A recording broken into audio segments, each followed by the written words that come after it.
ശക്തി നൽകണമേ, വേഗം വരണമേ, സ്നേഹം പകരണമേ, ആത്മാവിലൊന്നു തൊടണമേ.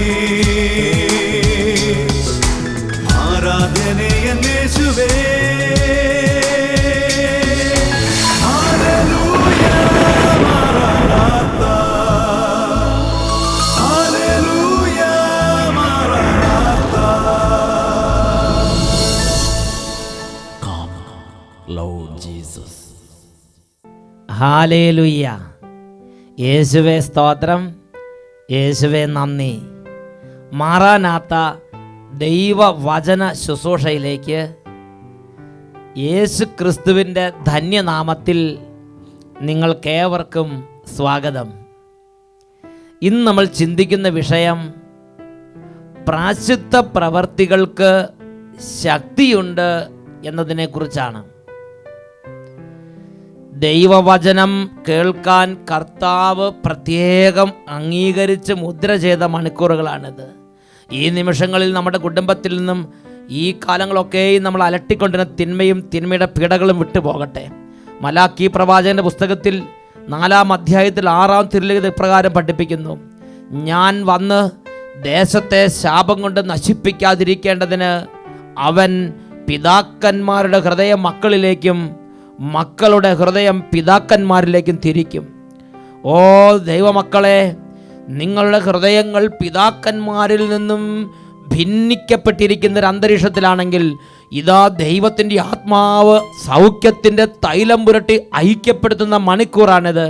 ഓ പിതാക്കന്മാരെ, നിങ്ങളുടെ ഹൃദയം മക്കളിൽ നിന്നും അകന്നിരിക്കുന്നൊരു സാഹചര്യമാണെങ്കിൽ ഇതാ പരിശുദ്ധാത്മാവ് നിങ്ങളെ വീണ്ടും ഐക്യപ്പെടുത്തുന്ന നിമിഷങ്ങളാണിത്. ജീവിത പങ്കാളിയുടെ മനസ്സുകൾ ഭിന്നിക്കപ്പെട്ടിരിക്കുന്ന സാഹചര്യമാണെങ്കിൽ, കുടുംബത്തിൽ തമ്മിൽ ഭിന്നിക്കപ്പെട്ട് ചിന്നിപ്പോയ ഒരു ചില്ല് പാത്രം പോലെയാണ് കുടുംബത്തിലെ സ്ഥിതിയെങ്കിൽ ഇതാ പരിശുദ്ധാത്മാവ് തകർന്ന ബന്ധങ്ങളെ പുനഃസ്ഥാപിക്കുന്നു. എല്ലാവരും പ്രാർത്ഥിക്കട്ടെ. Hallelujah, hallelujah. ഓ ദൈവമേ, തകർന്ന ബന്ധങ്ങളുടെ മേൽ അത്ഭുത സൗഖ്യത്തിൻ്റെ തൈലമായി അവിടുന്ന് വ്യാപരിക്കണമേ. ഇപ്പോൾ ഭിന്നിക്കപ്പെട്ട് കിടക്കുന്ന മാതാപിതാക്കളെ മക്കളെ ഒരുമിച്ച് ചേർക്കണമേ. ഭിന്നിക്കപ്പെട്ട ജീവിത പങ്കാളിമാരെ ഒരുമിച്ച് ചേർക്കണമേ. ഓ ദൈവമേ, കുടുംബ ബന്ധങ്ങൾ ശിഥിലമായി കിടക്കുന്ന അവസ്ഥകളിലേക്ക് അങ്ങയുടെ ആത്മാവ് ഇറങ്ങി വ്യാപരിക്കട്ടെ കർത്താവേ. അങ്ങ് മലാക്കി പ്രവാചകന്റെ പുസ്തകം 4-ാം അധ്യായം 2-ാം വാക്യത്തിൽ പറഞ്ഞു, എൻ്റെ നാമത്തെ ഭയപ്പെടുന്ന നിങ്ങൾക്ക് വേണ്ടി നീതി സൂര്യൻ ഉദിക്കും. മകനെ, നീ ഇന്ന് കർത്താവിന് നാമത്തെ ഭയപ്പെടുന്നുണ്ടോ? മകളെ, നീ ഇന്ന് കർത്താവിന് നാമത്തെ ഭയപ്പെടുന്നുണ്ടോ? കുഞ്ഞെ, നീ ഇന്ന് കർത്താവിന് നാമത്തെ ഭയപ്പെടുന്നുണ്ടോ? എങ്കിൽ ഇപ്പോൾ സൗഖ്യമുണ്ട്. എൻ്റെ നാമത്തെ ഭയപ്പെടുന്ന നിങ്ങൾക്ക് വേണ്ടി നീതി സൂര്യൻ ഉദിക്കും. അവൻ്റെ ചിറകുകളിൽ സൗഖ്യമുണ്ട്. തൊഴുത്തിൽ നിന്ന് ഓടിയിറങ്ങി വരുന്ന പശുക്കിടാങ്ങളെ പോലെ നിങ്ങൾ തുള്ളിച്ചാടും. ഞാൻ പ്രവർത്തിക്കുന്ന ദിവസം നിങ്ങൾ ദുഷ്ടന്മാരെ ചവിട്ടി താഴ്ത്തും. അവർ നിങ്ങളുടെ കാൽ കീഴിൽ ചാരം പോലെയാവും. കുടുംബങ്ങളിൽ ആധിപത്യം പുലർത്തി വിളയാടിക്കൊണ്ടിരിക്കുന്ന നാരകീയ സേനകളെ, ദുഷ്ടാത്മഭൂതങ്ങളെ, ഇതാ കർത്താവിൻ്റെ സന്ദർശന നിമിഷങ്ങളിൽ നിങ്ങളുടെ ആധിപത്യങ്ങൾ തകർന്ന് ഛിന്ന ഭിന്നമാകുന്നു. ആധിപത്യങ്ങൾ തകരട്ടെ, ദുഷ്പ്രഭുത്വങ്ങൾ ഛിന്ന ഭിന്നമാകട്ടെ, പൈശാചികകൾ ഒഴിഞ്ഞു പോകട്ടെ, ദൈവശക്തി കുടുംബങ്ങളിലേക്ക് ഇറങ്ങട്ടെ. ഓ ദൈവമേ, കാലങ്ങളായി തലമുറകളായി ദൈവശക്തിയും ദൈവീകാര്യങ്ങളും അറ്റുപോയ, വിശ്വാസം നഷ്ടപ്പെട്ടു പോയ, പ്രാർത്ഥന നശിച്ചു പോയ കുടുംബങ്ങളിലേക്ക് പ്രാർത്ഥനയുടെ അരൂപി ഇപ്പോൾ വ്യാപരിക്കട്ടെ. Hallelujah, hallelujah, hallelujah. യേശുവേ ആരാധന, യേശുവേ സ്തോത്രം, യേശുവേ ആരാധന, യേശുവേ നന്ദി. Hallelujah, hallelujah. യേശുവേ സ്തോത്രം, യേശുവേ നന്ദി. Praise the Lord. ഹല്ലേലൂയ. പ്രിയപ്പെട്ട ദൈവമക്കളെ, കൊളോസസ് ലേഖനത്തിൽ 1-ാമത്തെ അധ്യായത്തിൽ ദൈവത്തിൻ്റെ പരിശുദ്ധാത്മാവിനാൽ നിറഞ്ഞ പൗലോസ് ശ്ലീഹ പഠിപ്പിക്കുന്നൊരു പ്രബോധനമുണ്ട്.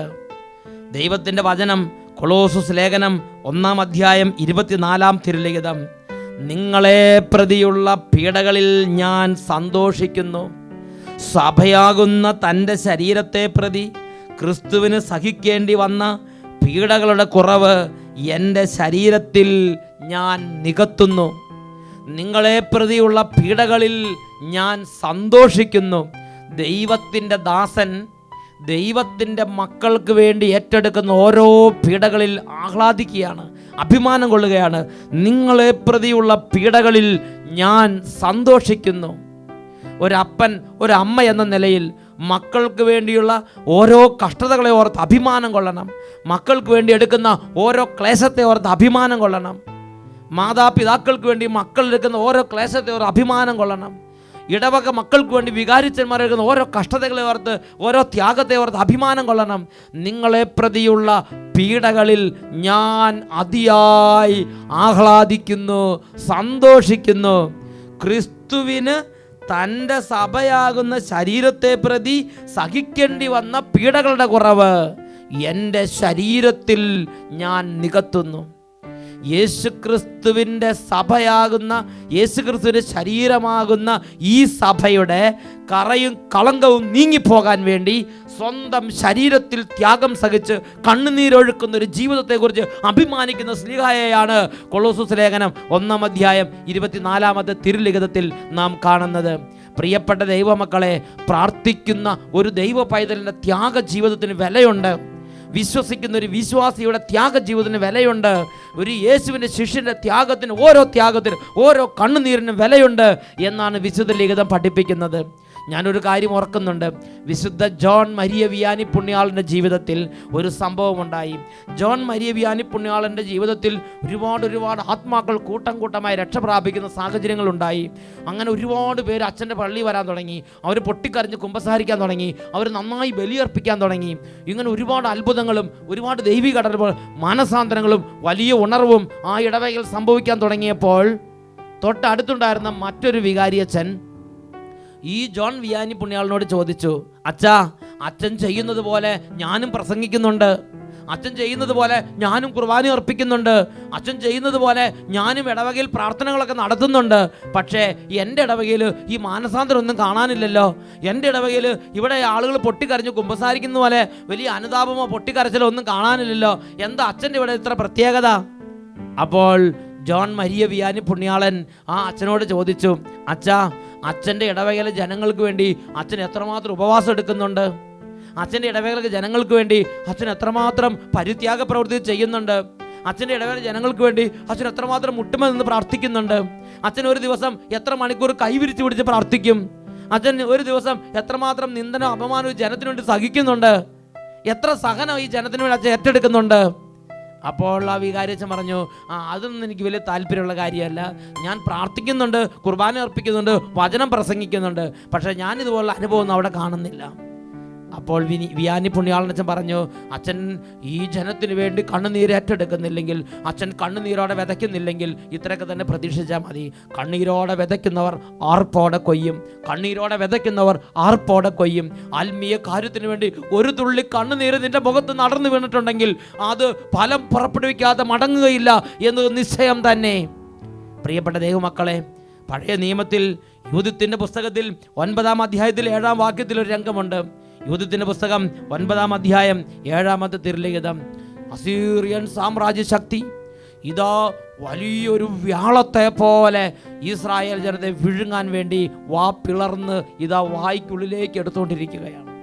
ഈ സമയത്താണ് യൂദിത്ത് എന്ന ദൈവ പൈതൽ ഉണർന്നത്. ഈ അസീറിയൻ സൈന്യത്തെക്കുറിച്ച് യൂദിത്തിന്റെ പുസ്തകം 9-ാം അധ്യായം 7-ാം തിരുലിഖിതത്തിൽ വായിക്കുന്നത് ഇങ്ങനെയാണ്. യൂദിത്ത് പറയുകയാണ്, അസീറിയക്കാരുടെ ശക്തി വർദ്ധിച്ചിരിക്കുന്നു, കുതിരകളാലും കുതിരക്കാരാലും അവർ പ്രബലരായിരിക്കുന്നു, കാലാൾ പടയുടെ ശക്തിയിൽ അവർ അഹങ്കരിക്കുന്നു, പരിച, കുന്തം, വില്ല്, കവിണ അവർ ആശ്രയിക്കുന്നു. അവിടെ നിന്നാണ് യുദ്ധങ്ങൾ തകർക്കുന്ന കർത്താവെന്ന് അവർ അറിയുന്നില്ലല്ലോ. യുദ്ധങ്ങൾ തകർക്കുന്ന കർത്താവിന്റെ പൈതൽ എന്നുള്ള യൂദിത്ത് എന്ത് ചെയ്തു? കർത്താവിന് ശക്തി ഇറങ്ങാൻ വേണ്ടി യൂദിത്ത് നല്ല നല്ല വസ്ത്രങ്ങൾ വാറ്റി ചാക്ക് വസ്ത്രങ്ങൾ എടുത്തു കൊടുത്തു. ചാക്കെടുത്തുകൊണ്ട് യൂദിത്ത് പ്രാർത്ഥിക്കുകയാണ്. യൂദിത്ത് നല്ല നല്ല സുഗന്ധ ലേപനങ്ങൾ മാറ്റിയിട്ട് സുഗന്ധ ലേഖനം ഉപേക്ഷിച്ചുള്ള ജീവിതം ആരംഭിച്ചു. യൂദിത്ത് നല്ല പൗഡറും നല്ല സൗന്ദര്യവർദ്ധക വസ്തുക്കളും ഉപയോഗിക്കുന്നതിന് പകരം ചാരമെടുത്ത് അങ്ങോട്ട് പൂശി. യൂദിത്ത് നല്ല രുചിയുള്ള ഭക്ഷണം ഉപയോഗിക്കുന്ന പകരം പച്ചിലകളും അതുപോലെ രുചിയില്ലാത്ത ഭക്ഷണങ്ങൾ കഴിക്കാൻ തുടങ്ങി. അങ്ങനെ രുചികരമായ ഭക്ഷണം ഉപേക്ഷിച്ചു, സുഗന്ധ ലേപനങ്ങൾ ഉപേക്ഷിച്ചു, സൗന്ദര്യവർദ്ധക വസ്തുക്കൾ ഒരു ചാരമെടുത്ത് പൂശി, നല്ല വസ്ത്രങ്ങളും ചാക്കെടുത്ത് അങ്ങോട്ട് കൊടുത്തു. ഇങ്ങനെ പരിത്യാഗത്തിൻ്റെ ഒരു ജീവിതത്തിലേക്ക് യൂദിത്ത് പ്രവേശിച്ചിട്ട് പറഞ്ഞു, ഓ യുദ്ധങ്ങൾ തകർക്കുന്ന കർത്താവേ, അങ്ങയുടെ ശക്തി പ്രകടമാക്കണമെന്ന് പ്രാർത്ഥിച്ചു. കർത്താവ് ഇറങ്ങി ദൈവജനത്തിനു വേണ്ടി വലിയൊരു അത്ഭുതമാണ് ചെയ്ത് ആ ജനത്തെ അടിമത്തത്തിൽ നിന്ന് വിടുവിച്ചു കൊടുത്ത്.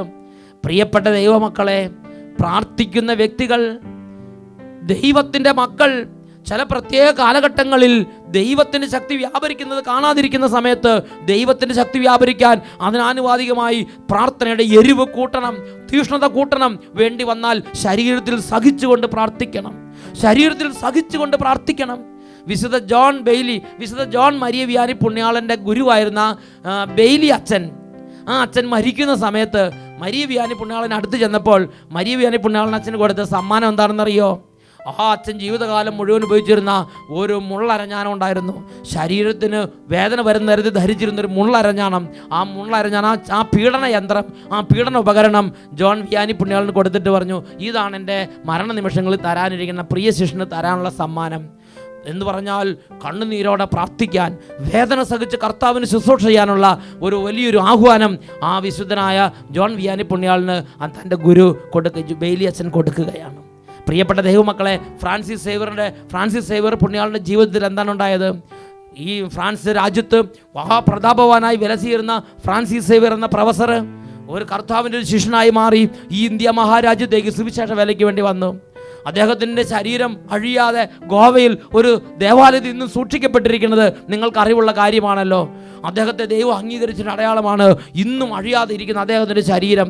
എത്രയോ വർഷങ്ങൾ, നൂറ്റാണ്ടുകൾ പിന്നിട്ടു ഇന്നും അഴിയാതിരിക്കുന്ന ഫ്രാൻസിസ് സേവ്യറിൻ്റെ ശരീരം. ഒരു മഹാവിശുദ്ധനായിരുന്നു വിശുദ്ധ ഫ്രാൻസിസ് സേവ്യർ പുണ്യാളൻ. അദ്ദേഹം ഈ ഭാരതനാട്ടിൽ വന്നപ്പോൾ എങ്ങനെയാണ് ഇവിടെ സുവിശേഷം പ്രസംഗിച്ചത്? അതിനെക്കുറിച്ച് പറഞ്ഞെങ്ങനെയാണ്? ചിലപ്പോൾ കുറച്ച് അരി വറുത്തതുണ്ടാവും, കുറച്ച് വെള്ളം ഉണ്ടാവും, ഇതാണ് അദ്ദേഹത്തിൻ്റെ ഭക്ഷണം. അദ്ദേഹത്തിന് വലിയ സിംഹാസനമോ വലിയ സംവിധാനങ്ങളോ ഉണ്ടായിരുന്നില്ല. അദ്ദേഹം സ്വന്തം കാലുകൊണ്ട് നടന്ന് ദേശാന്തരങ്ങൾ പിന്നിട്ട് സുവിശേഷം പ്രസംഗിച്ച് കാലുകൾ വീർത്ത് പൊട്ടി ചോര ഒഴുകുമ്പോഴും അദ്ദേഹം അതെല്ലാം ഒരു പരിത്യാഗമായി ദൈവസന്നിധിയിൽ ആത്മാക്കളുടെ രക്ഷയ്ക്ക് വേണ്ടി കാഴ്ചവെച്ചു. അങ്ങനെ വീരോചിതമായി നടന്ന വ്യക്തിയാണ് ഫ്രാൻസിസ് സേവ്യർ പുണ്യാളൻ. അതുപോലെ യൂതിത്ത് പ്രാർത്ഥിച്ചു, ദൈവത്തിൻ്റെ ശക്തി ഇറങ്ങി. മഹാശക്തന്മാരായിരുന്ന അസീറിയൻ സാമ്രാജ്യത്തിൻ്റെ ശക്തിയും അഹങ്കാരവും തകർത്ത് ദൈവജനത്തിന് അത്ഭുതകരമായ മഹത്വവും ഉയർച്ചയും ദൈവം നൽകിയ ചരിത്രമാണ് യൂതിത്തിൻ്റെ പുസ്തകത്തിൽ നമ്മൾ വായിക്കുന്നത്. വീണ്ടും പുറപ്പാടിൻ്റെ പുസ്തകത്തിൽ നമ്മൾ മറ്റൊരു രംഗം കാണുന്നുണ്ട്. മഹാധാഷ്ടിക്കാരും അഹങ്കാരികളുമായിരുന്ന അമലേക്കർ എന്ന് പറയുന്ന ഒരു ജനതയോട് ഏറ്റുമുട്ടുന്ന ഇസ്രായേൽ ജനം. ജോഷുവ യുദ്ധത്തിന് വേണ്ടി ഇറങ്ങിപ്പോവുകയാണ്. യുദ്ധത്തിന് നേതൃത്വം കൊടുക്കുന്ന ജോഷുവ യുദ്ധരംഗത്ത് ചെല്ലുമ്പോൾ വളരെ ശക്തനായ ശത്രുക്കളോടാണ് പോരാടുന്നതെന്ന് മനസ്സിലായി. മലമുകളിൽ ഇതാ മോശ പ്രവാചകൻ ഇരിക്കുകയാണ്.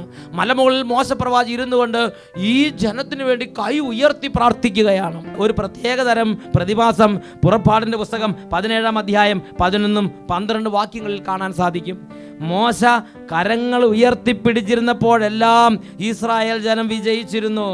കരങ്ങൾ താഴ്ത്തിയപ്പോൾ അമലേക്കർക്കായിരുന്നു വിജയം. അല്ല, എങ്ങനെയെങ്കിലും പ്രാർത്ഥിച്ചാൽ പോരെ, കരങ്ങൾ തന്നെ ഉയർത്തി പ്രാർത്ഥന നിർബന്ധമുണ്ടോ? ബൈബിൾ പഠിപ്പിക്കുകയാണ്, മോശ കരങ്ങൾ ഉയർത്തി പ്രാർത്ഥിച്ചുകൊണ്ടിരുന്നപ്പോൾ ഇസ്രായേൽക്കാർക്ക് വിജയം ഉണ്ടായി. എന്നാൽ എപ്പോൾ കരങ്ങൾ താന്നോ അപ്പോൾ അമലേക്കർക്ക് വിജയം ഉണ്ടായി. എന്ന് പറഞ്ഞാൽ ദൈവവചനത്തിൽ ചില ദൈവിക രഹസ്യങ്ങൾ വെളിപ്പെട്ട് വരുന്നുണ്ട്. ഇത് നമ്മൾ ഹൃദയം കൊണ്ട് അംഗീകരിച്ചേ പറ്റൂ. എന്ന് പറഞ്ഞാൽ നമുക്ക് തോന്നിയ പോലെ പ്രാർത്ഥിച്ചാൽ മതി എന്ന് ചിന്തിക്കുന്ന ഒരു ചിന്താഗതി ലോകത്തിൽ നിലവിലുണ്ട്. അതിനെക്കുറിച്ച് എനിക്ക് പ്രത്യേകിച്ചൊന്നും പറയാനില്ല. എന്നാൽ ദൈവത്തിൻ്റെ ആത്മാവ്, ദൈവവചനത്തിൻ്റെ ആത്മാവ് നമുക്ക് വെളിപ്പെടുത്തി തരുന്ന മഹത്വത്തിൻ്റെ വഴികളുണ്ട്. അതിൽ പ്രധാനപ്പെട്ടൊരു വഴിയാണ് ത്യാഗം സഹിച്ച് പ്രാർത്ഥിക്കുന്നതിന് വിലയുണ്ട് എന്നുള്ളത്. ഇതാ മോശ ത്യാഗം സഹിച്ച് 2 കൈകൾ ഉയർത്തിപ്പിടിച്ച് അങ്ങനെ വിഷമിച്ച് പ്രാർത്ഥിച്ചപ്പോൾ ദൈവജനം വിജയിച്ചു കൊണ്ടേയിരുന്നു. എന്നാൽ എപ്പോൾ കൈയൊക്കെ താത്തി അല്പം ആശ്വാസത്തിൽ പ്രാർത്ഥിച്ചോ അപ്പോൾ ജനം പരാജയപ്പെട്ട് അമലേക്കർ ശത്രുക്കൾ ജയിച്ചു കൊണ്ടിരുന്നു. തുടർന്നുള്ള വചനത്തെ വായിക്കുന്നത് ഇങ്ങനെയാണ്: മോശയുടെ കൈകൾ കുഴഞ്ഞു. രാവിലെ തൊട്ട് ഉയർത്തിപ്പിടിച്ച് മണിക്കൂറുകൾ ഇങ്ങനെ കൈ ഉയർത്തിപ്പിടിച്ച് ആരുടെ കൈയെ കുഴയാത്തത്? മോശയുടെ കൈ കുഴഞ്ഞു ഇങ്ങനെ നിൽക്കാൻ പറ്റാത്ത സ്ഥിതിയായി. ഇതൊക്കെ ദൈവത്തിന് അറിയാൻ പാടില്ല. അതുകൊണ്ട് 5 മിനിറ്റ് താത്തിയിട്ടാൽ അത് വല്ല കുഴപ്പമുണ്ടോ? പ്രിയപ്പെട്ട സഹോദരങ്ങളെ, മോശയുടെ കൈ കുഴഞ്ഞു. ബൈബിൾ പഠിപ്പിക്കുകയാണ്, മോശയുടെ കൈകൾ കുഴഞ്ഞു. അപ്പോൾ ഒരു കല്ല് നീക്കിയിട്ട് കൊടുത്തു. മോശ അതിന്മേൽ ഇരുന്നു. അപ്പം അതുവരെ ഇരിക്കാതെ മുട്ടുകുത്തിയോ നിന്നോ ആണ് മോശ പ്രാർത്ഥിച്ചിരുന്നതെന്ന് മനസ്സിലാക്കാൻ. അങ്ങനെ കൈകൾ ഉയർത്തി നിന്നും മുട്ടുകുത്തിയൊക്കെ മോശ പ്രാർത്ഥിച്ചുകൊണ്ടിരുന്നെങ്കിൽ ഇതാ ഇപ്പോൾ കുഴഞ്ഞ് വീഴുമെന്ന ഘട്ടമെത്തിയപ്പോൾ അവർ ഒരു കല്ലുരുട്ടിയിട്ട് കൊടുത്തിട്ട് അതിൻ്റെ മുകളിൽ ഇരുന്നു കൊണ്ട് പ്രാർത്ഥിക്കാൻ പറയുകയാണ്. അങ്ങനെ മോശ അതിൻ്റെ മേലിരുന്നു. അഹറോനും ഹൂറും അവൻ്റെ കൈകൾ ഉയർത്തിപ്പിടിച്ചുകൊണ്ട് ഇരുവശങ്ങളിലും നിന്നു. എന്ന് പറഞ്ഞാൽ 2 സൈഡിൽ ഓരോരുത്തരും നിന്നിട്ട് ഈ മോശയുടെ കൈ ഇങ്ങനെ ഉയർത്തിപ്പിടിക്കാൻ പ്രാർത്ഥിക്കുകയാണ്. കാരണം മോശയ്ക്ക് സ്വന്തം കഴിവ് കൊണ്ട് ഇനി കൈ ഉയർത്തിപ്പിടിക്കാൻ പറ്റാത്തവണ്ണം മോശയുടെ ശരീരം തളർന്ന് കുഴഞ്ഞു. അങ്ങനെ തളർന്ന് കുഴഞ്ഞിരിക്കുമ്പോൾ ആ കഠിന പീഡ സഹിച്ച് ഇതാ കൈ വീണ്ടും ഉയർത്തിപ്പിടിച്ച് പ്രാർത്ഥിച്ചു എന്ന് പറഞ്ഞാൽ ശത്രുവിൻ്റെ മേൽ വിജയം നേടുന്നത് വരെ പരിത്യാഗം എടുത്ത് പ്രാർത്ഥിക്കുന്ന ജനനേതാവിനെയാണ് പുറപ്പാടിൻ്റെ പുസ്തകത്തിൽ 17-ാം അധ്യായത്തിൽ 11-12 തിരുലിഖിതം കാണുന്നത്. അന്ന് ജോഷുവയുടെ നേതൃത്വത്തിൽ താഴ്വരയിൽ നടന്ന യുദ്ധത്തിൽ അത്ഭുത വിജയം ദൈവത്തിൻ്റെ സൈന്യത്തിനുണ്ടായി എന്ന് വിശുദ്ധ ലിഖിതങ്ങൾ നമ്മൾ വായിക്കുന്നുണ്ട്. പ്രിയപ്പെട്ട സഹോദരങ്ങളെ, ജോഷുവ നയിക്കുന്നത് ദൈവത്തിൻ്റെ സൈന്യത്തെയാണ്, ദൈവജനത്തിൻ്റെ സൈന്യത്തെയാണ്. ജോഷുവയും വിശുദ്ധനാണ്, ദൈവം തെരഞ്ഞെടുത്ത നേതാവ് തന്നെയാണ്. എന്നിട്ടും അവർക്ക് വേണ്ടി പരിത്യാഗത്തിലുള്ള പ്രാർത്ഥന ആഗ്രഹിക്കുന്ന ഒരു സാഹചര്യമല്ലേ പുറപ്പാടിൻ്റെ പുസ്തകം 17-ാം അധ്യായത്തിൽ 11-12 വാക്യങ്ങൾ നമ്മൾ കാണുന്നത്. ഈ നിമിഷങ്ങളിൽ ഒരു കാര്യം മനസ്സിലാക്കണം. ലോകത്തിൻ്റെ ഇടർച്ച വെക്കുന്ന ഒരുപാട് ഉപദേശങ്ങളുണ്ട്. അവനവന് പാടുള്ളതുപോലെ പ്രാർത്ഥിച്ചാൽ മതി, അങ്ങനെ കണ്ടമാനം കഷ്ടപ്പാടും സഹിക്കണ്ട, ദൈവത്തിന് അതെല്ലാം അറിയാവുന്നതല്ലേ. ഇങ്ങനെയുള്ള ഇടർച്ച വെക്കുന്ന ഉപദേശങ്ങൾ ഹൃദയത്തിൽ സൂക്ഷിച്ച് ആത്മീയ കാര്യങ്ങളിൽ നിന്ന് പിന്മാറ്റത്തിലേക്ക് പോകരുത് മക്കളെ. ഓ ദൈവമക്കളെ, ദൈവത്തിൻ്റെ വചനം തരുന്ന അഭിഷേകത്തിൻ്റെ വഴികൾ ഒരു കാരണവശാലും വിട്ടുപേക്ഷിച്ച് പോകരുതേ എന്ന് പരിശുദ്ധാത്മാവ് അഭ്യർത്ഥിക്കുകയാണ്. ഈ നിമിഷങ്ങളിൽ പ്രാർത്ഥിക്കാം. ഓ ദൈവമേ, പരിത്യാഗത്തിൻ്റെ വഴികൾ, പരിത്യാഗത്തിൻ്റെ പ്രവൃത്തികൾ, പരിത്യാഗ ജീവിതം അതിനെ മുറുകെ പിടിച്ച് അതിൽ അഭിമാനം കൊണ്ട് ഈ കാലഘട്ടത്തിൽ തലയുയർത്തി വിളയാടുന്ന ശത്രുവിൻ്റെ തലയെ തൊഴിച്ചു തെറിപ്പിക്കാൻ തക്കവണ്ണം അത്ഭുതകരമായ സ്വർഗീയ ശക്തി വ്യാപരിക്കുന്ന ആ പരിത്യാഗ ജീവിതത്തിൻ്റെ പരിത്യാഗ പ്രാർത്ഥനയുടെ അത്ഭുത വഴികളെ പുലുകുവാൻ ഓരോ മകനെയും മകളെയും അഭിഷേകം ചെയ്യണമേ. Hallelujah, hallelujah. സുഖലോലുപതയുടെയും എല്ലാ തരത്തിലുള്ള ലൗകിക വ്യഗ്രതയുടെയും അരൂപികൾ യേശുവിന്റെ നാമത്തിൽ കുടുംബങ്ങളിൽ നിന്ന് വിട്ടുപോകട്ടെ. പ്രാർത്ഥിക്കാനുള്ള മടുപ്പ്, ഭക്തിരാഹിത്യം, വിശ്വാസക്കുറവ്, ദൈവനിഷേധം, ആത്മീയ കാര്യങ്ങൾ തുറവിയില്ലായ്മ, ആത്മീയ കാര്യങ്ങൾ എങ്ങനെയെങ്കിലും ചെയ്താൽ മതി എന്ന ചിന്തയ്ക്ക് പ്രേരണ കൊടുക്കുന്ന അരൂപികളോടും ശക്തികളോടും നസ്രായന്റെ നാമത്തിൽ കൽപ്പിക്കുന്നു, കുടുംബങ്ങളിൽ നിന്നും സ്ഥാപനങ്ങളിൽ നിന്നും വിട്ടൊഴിഞ്ഞു പോവുക. Hallelujah, hallelujah. യേശുവേ ആരാധന, ആരാധന. യേശുവേ സ്തോത്രം, യേശുവേ നന്ദി, യേശുവേ സ്തോത്രം, യേശുവേ നന്ദി. Praise the Lord. ഹല്ലേലൂയ. യേശുവേ സ്തോത്രം, യേശുവേ നന്ദി. ഹല്ലേലൂയ, മാറാനാത്ത. Come, Lord Jesus.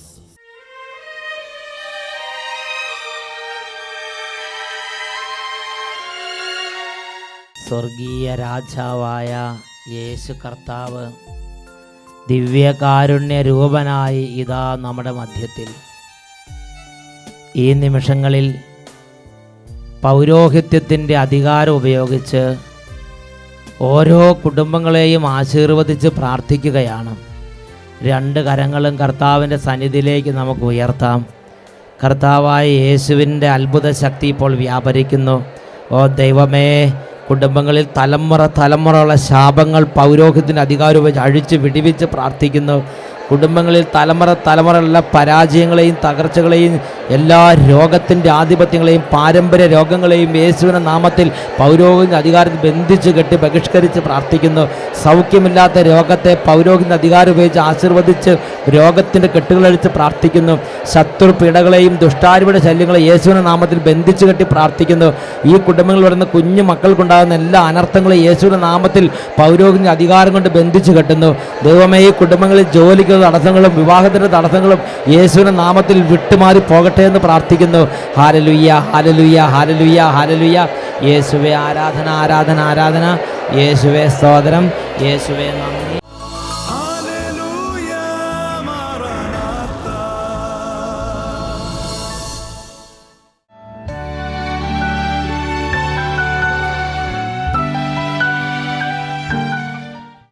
എൻ്റെ പേര് ഓമന. ഞാൻ എൻ്റെ മകന് വേണ്ടിയിട്ടാണ് ഈ സാക്ഷിയോട് പറയുന്നത്. എൻ്റെ മകന് 4 കൊല്ലം മുന്നേ കിഡ്നി സംബന്ധമായ അസുഖം വന്നു. അതിൽ കഴിഞ്ഞ ഏപ്രിൽ മാസത്തിൽ അതീവ ഗുരുതരമായി എറണാകുളം മാതാമൃതാനന്ദമയി ഹോസ്പിറ്റലിൽ 18 ദിവസം മരണത്തോട് മല്ലിട്ട് കിടന്നു. അതിൽ 10 ദിവസം വെന്റിലേഷനിലായിരുന്നു. 3 ദിവസം മകനെ മരുന്ന് കയറാതായപ്പോൾ ഡോക്ടർമാർ പറഞ്ഞു, ഇനി ഞങ്ങളെ കൊണ്ടൊന്നും പറ്റില്ല, നിങ്ങൾ ദൈവത്തിനെ വിളിച്ചോളാൻ പറഞ്ഞു. മരുന്ന് കയറാതായോ? ശരീരത്തിൽ മരുന്ന് കയറുന്നില്ല. അപ്പൊ ഡോക്ടർ പറഞ്ഞു, നിങ്ങളെ കൊണ്ടൊന്നും പറ്റില്ല. അപ്പൊ എന്നെ ചേട്ടനെ വിളിച്ചിട്ട് പറഞ്ഞു, നിങ്ങൾ പ്രാർത്ഥിക്കുക, അല്ലാണ്ട് നിങ്ങൾക്കൊരു ഒന്നും ചെയ്യാൻ പറ്റില്ല എന്ന് പറഞ്ഞു. അങ്ങനെ തന്നെ അനിയത്തി ഇവിടേക്ക് വിളിച്ചു. എനിക്ക് നമ്പറൊന്നും അറിയില്ല. അനിയത്തിനെ വിളിച്ചപ്പോൾ അച്ഛനെ കിട്ടി, വട്ടായിലച്ഛനെ കിട്ടി. അപ്പൊ അച്ഛടുത്ത് വെക്കി പറഞ്ഞു, നിങ്ങൾ പേടിക്കുന്നു വേണ്ട, 33 എത്രയുള്ള മാതാവും 112 വിശ്വാസ പ്രമാണവും എത്തിക്കുക, അപ്പൊ കുട്ടിക്ക് മരുന്ന് കയറുന്നു പറഞ്ഞു. ഞങ്ങൾ അപ്പൊ തന്നെ അതുപോലെ തന്നെ എത്തിച്ചു. ഒരു കൊന്ത എത്തിക്കാൻ ചേട്ടനോട് പറഞ്ഞു. ഞങ്ങൾ അതുപോലെ ചെയ്തു. കുട്ടിക്ക് മരുന്ന് കയറി തുടങ്ങി. അപ്പൊ തന്നെ കുട്ടിക്ക് മരുന്ന് കയറി തുടങ്ങി. പിന്നെ മോനെ ഭക്ഷണമൊക്കെ കുറച്ച് കൊടുത്തു തുടങ്ങി. പിന്നെ ഇത് വേറെ ഒരു അസുഖമില്ല. ട്രീറ്റ്മെന്റ് ഒരു പരാജയത്തിലേക്ക് നീങ്ങുന്ന സമയത്ത് മരുന്ന് ശരീരത്തിൽ കയറുന്ന 3 ദിവസം മരുന്ന് കയറാതെ കുട്ടി കിടന്ന് വിഷമിച്ച്. അപ്പോൾ ഡോക്ടർമാർ കൈയൊഴിഞ്ഞ് പറഞ്ഞു, ഇനി ഞങ്ങൾക്കൊന്നും ചെയ്യാനില്ല, ഇനി മെഡിക്കൽ സയൻസിൻ്റെ ഭാഗത്തുനിന്ന് ഒന്നും ചെയ്യാനില്ല, ദൈവം എന്തെങ്കിലും വിചാരിച്ചാൽ നടക്കും എന്ന് പറഞ്ഞ് അവർ കൈയൊഴിഞ്ഞ്. അപ്പോഴേക്കും ഇവരുടെ പ്രാർത്ഥിക്കുന്ന ചില കുടുംബാംഗങ്ങളുണ്ടായിരുന്നു. അവരിങ്ങോട്ട് വിളിച്ചു പറഞ്ഞു. അപ്പം തന്നെ ഇവിടെ പ്രാർത്ഥിച്ച സമയത്ത് പരിശുദ്ധാത്മ പറഞ്ഞു, ഇത്ര കാര്യങ്ങൾ ചെയ്താൽ ദൈവശക്തി അവിടെ എപ്പോൾ പ്രകടമാകും എന്ന് പറഞ്ഞു. അങ്ങനെ ഇവരോട് പറഞ്ഞു. ഇവരതുപോലെ ചെയ്തു. നല്ല വിശ്വാസമുള്ളൊരു തുറവിയുള്ളൊരു ഹൃദയമായതുകൊണ്ട് ആത്മാവ് നൽകിയ പ്രേരണ അതുപോലെ അനുസരിച്ചപ്പോൾ അതങ്ങോട്ട് ചൊല്ലി തീർന്നു. ശരീരത്തിലേക്ക് മരുന്ന് കയറാൻ തുടങ്ങി. പിന്നെ പെട്ടെന്ന് പിക്കപ്പ് ചെയ്ത് കുട്ടി ആരോഗ്യസ്ഥിതി വീണ്ടെടുത്ത് ഇതാ ആരോഗ്യവാനായി നമ്മുടെ മുമ്പിൽ വന്ന് നിൽക്കുന്നു.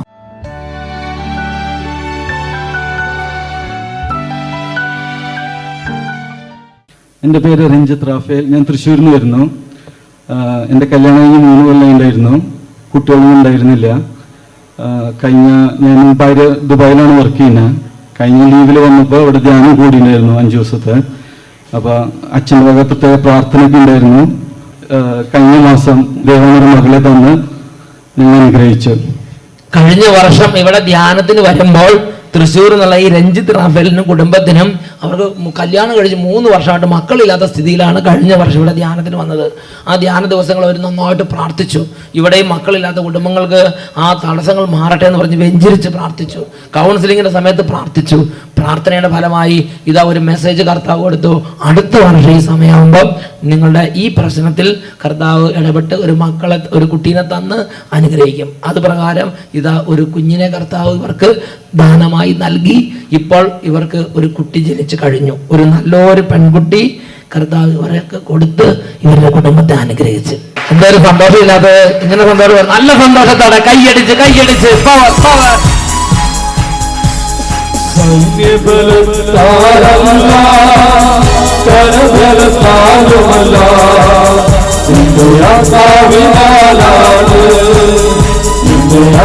Viva